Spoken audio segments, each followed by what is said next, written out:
बताया जा रहा है कि बांग्लादेश में हिंदू समुदाय के लोगों पर अत्याचार की बात पर 4 दिन पहले दोनों छात्रों के बीच झगड़ा हुआ था। इससे नाराज दूसरे छात्र ने शुक्रवार को सहपाठी पर चाकू से हमला कर दिया। सरकार और शासन ने एक्शन किया। निश्चित रूप से इस प्रकार के अपराधियों को कैसी सजा मिलनी चाहिए जो सरकार ने और शासन ने दी है। यहाँ पे कई किराएदार रहेंगे और ऐसा हादसा हो जाता है अचानक तो क्या सबके मकान तोड़ देंगे क्या? आज आपका भी मकान अगर किराए पे दे रहे हो ना, कोई ऐसा हो जाएगा तो आप भी मकान तोड़ देंगे।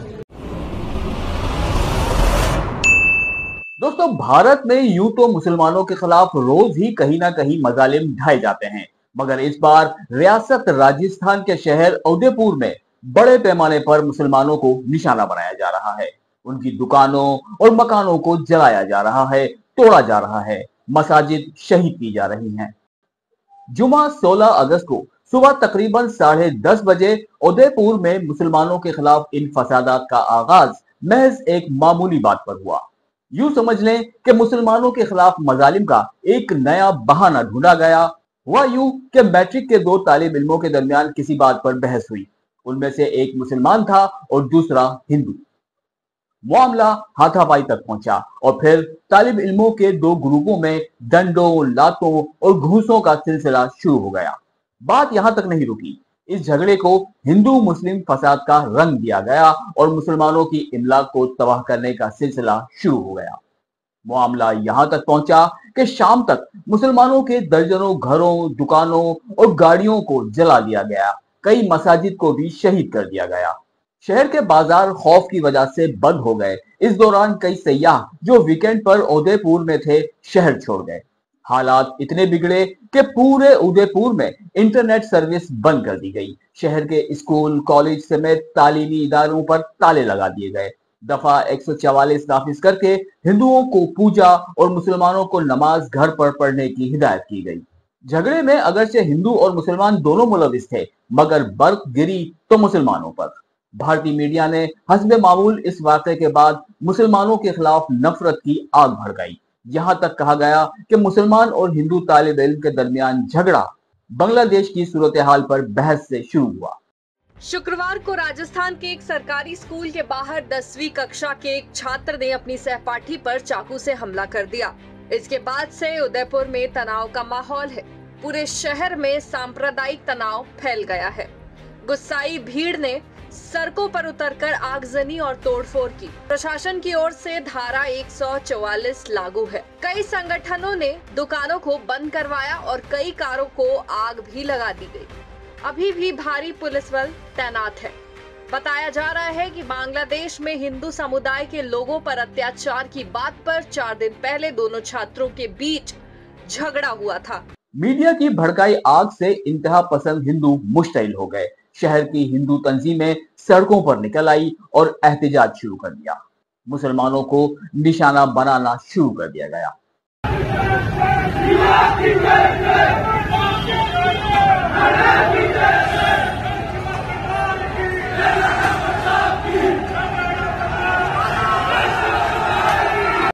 उदयपुर की इंतजामिया ने भी फुर्ती दिखाई और न सिर्फ अयान शेख नाम के उस मुस्लिम तालिब इल्म और उसके वालिद को गिरफ्तार कर लिया, बल्कि म्युनिसिपल कॉर्पोरेशन ने उसके घर को भी बिल्डोजर चलाकर मिस्मार कर दिया।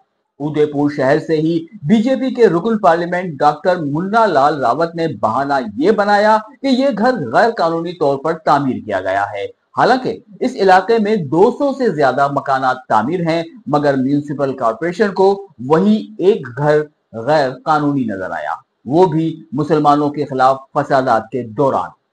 घर वालों को घर खाली करने के लिए सिर्फ 24 घंटे का वक्त दिया गया और फिर घर गिरा दिया गया।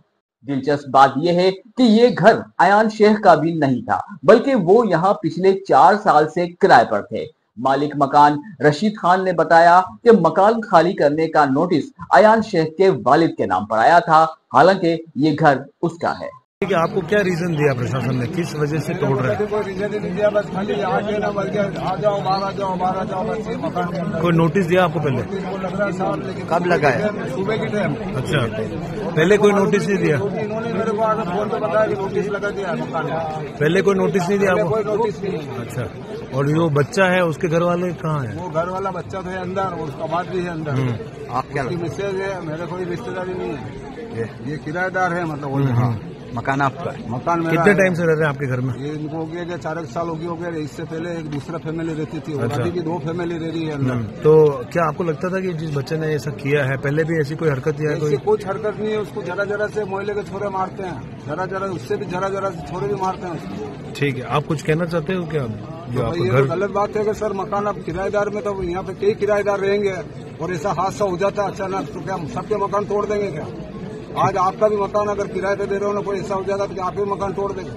किराएदार को सजा दोगे, उसको सजा भुगतने के लिए तैयार आदमी, दूसरों के मकान को क्यों तोड़ दो? मुस्लिम तालिब इल्म के घर वाले खुले आसमान तले पड़े हैं, क्योंकि पुलिस और इंतहा पसंद हिंदुओं के खौफ से उन्हें कोई भी पनाह देने को तैयार नहीं।